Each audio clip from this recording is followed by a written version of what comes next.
We love success stories, especially when millionaires are behind them. But we don't seem very interested in one of the greatest economic successes in history. If we did, we would talk more about the country that has become the world's leading economy, China. In the last 40 years, China has gone from being one of the poorest countries on the planet to the richest.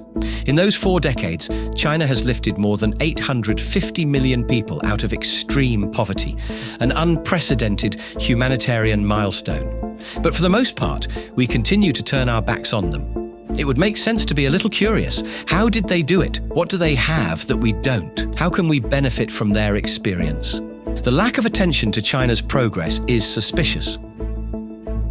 Not only are its successes not analysed in our media, but there is also a clear tendency to paint a negative image of the country. If we were guided by criteria of economic efficiency, it would be logical to have 3 Chinese Nobel Prize winners in economics, 200 TED Talks explaining their economic recipes, and Xi Jinping on the cover of Time magazine. Well, he has achieved that.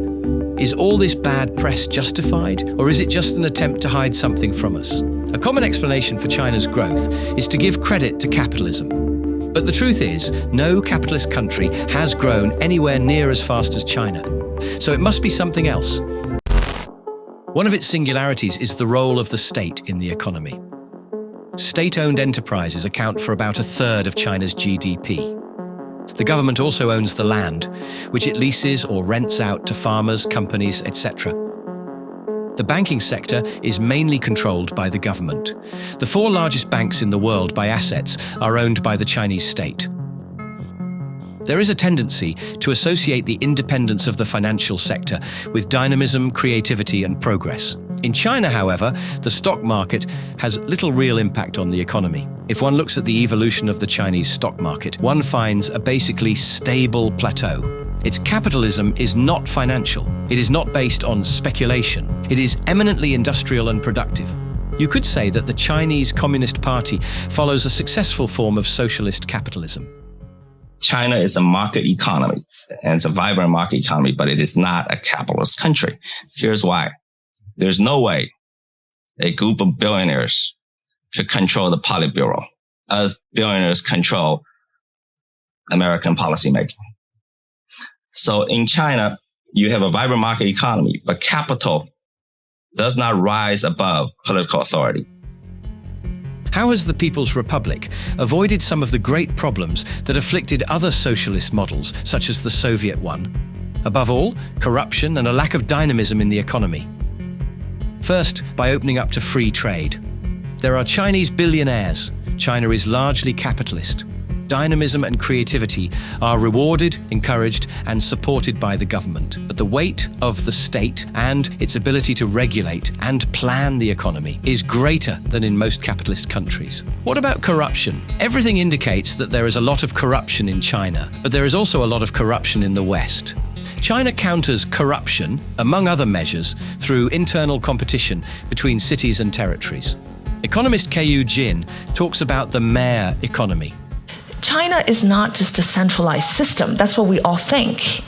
It's politically centralized, but it's radically economically decentralized. What I call the mayor economy is really important to understand, not only to explain China's past growth, also to realize today's challenges, but also to look forward in the future. The best way to rise politically in China is to showcase economic success. Cities, therefore, seek to attract talent, invest in training and infrastructure, and fund local entrepreneurs. This internal competition fosters meritocracy and contains, in part, the most parasitic corruption. But while it makes no sense to try to emulate the Chinese model, we can learn from it, starting by contrasting it with our neoliberal model.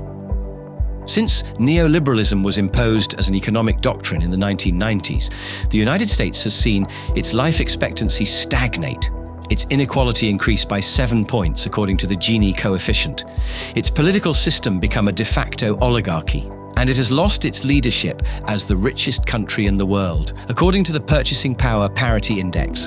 And yet, we do not seem interested in considering change, nor in studying alternatives. In order to denigrate alternative systems, the West often plays the freedom card. China works, but it has no freedom. But do we really have that much freedom in the West? Moreover, is it possible to exercise freedom without common prosperity? In a subsistence economy, there is no freedom. If all your time and effort is spent merely on subsistence, you are a slave to your basic needs. That is where 11% of the population of the United States lives, for example. But what's more, if you have no savings, no property, no rent, you merely depend on your work. 8 hours a day, you are at work. And in your job, is there freedom? Do you have any power to decide your working conditions or to participate in the strategic decisions of your company? Probably not. Those decisions are taken by 3 or 4 people, and the rest just obey. Work hard to play hard and some soccer! In recent decades, we have seen low incomes plummet and median incomes stagnate, while the cost of living continued to rise. With a Gini coefficient almost 6 points higher than China's, the United States ranks 12th in the world in cost of living, and China ranks 99th. What does that mean for the middle classes?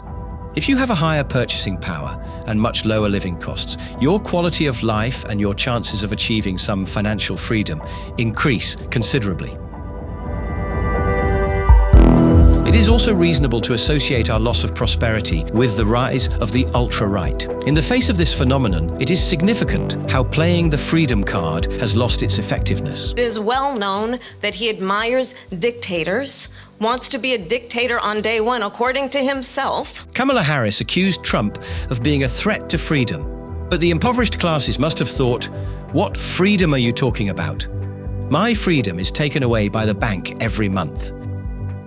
So all you people who keep complaining that I'm a traitor because I bought Chinese equipment, how could I do that to our people? How could I do that to our country? Why wouldn't I buy American? I can't afford American. I just can't. This close relationship between prosperity and freedom has its reading at the geopolitical level. On the international chessboard, your freedom and the size of your economy tend to go hand in hand. If you are poor, you will have to adopt the economic measures prescribed by the IMF, accept US sanctions, or embrace the austerity imposed by Germany. So when Mearsheimer, an international relations theorist, is asked what China should do if it wants to protect itself from US bullying, he responds, "It is in China's interest to grow more and more powerful. And I think the way to do that is to grow economically.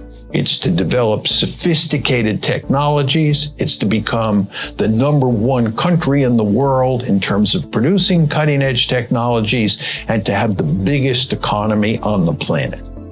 Prosperity is where freedom flourishes, and at the same time, its best defense. Not to learn from successful economic models is to err on the side of arrogance, or simply to be short-sighted. This stubbornness, of course, has a political reading. Our system is ecologically irresponsible, socially unjust, and erodes democratic values, but it complies with a sacred dogma of neoliberalism, avoiding the redistribution of wealth. Another pillar of China's economic success is related to its diplomacy and its way of establishing trade relations with other countries. One of its greatest achievements is the creation of the BRICS Economic Forum. The union of Brazil, Russia, India, China, and South Africa represents half of the world's population and is the first major counterweight to the economic hegemony of the United States since the 1980s. Since their creation, the BRICS have not stopped growing. Recently, Indonesia, the 7th richest country in the world and the 4th most populous, became a permanent member.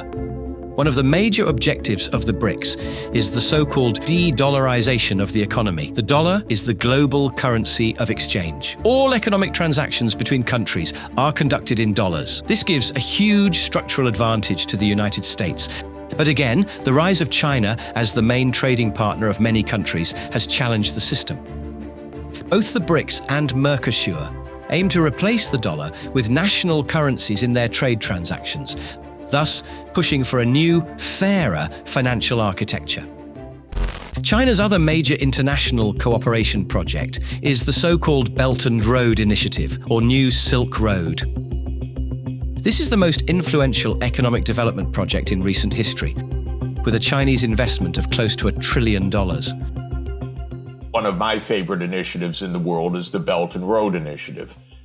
It's the idea that countries should invest jointly in connectivity.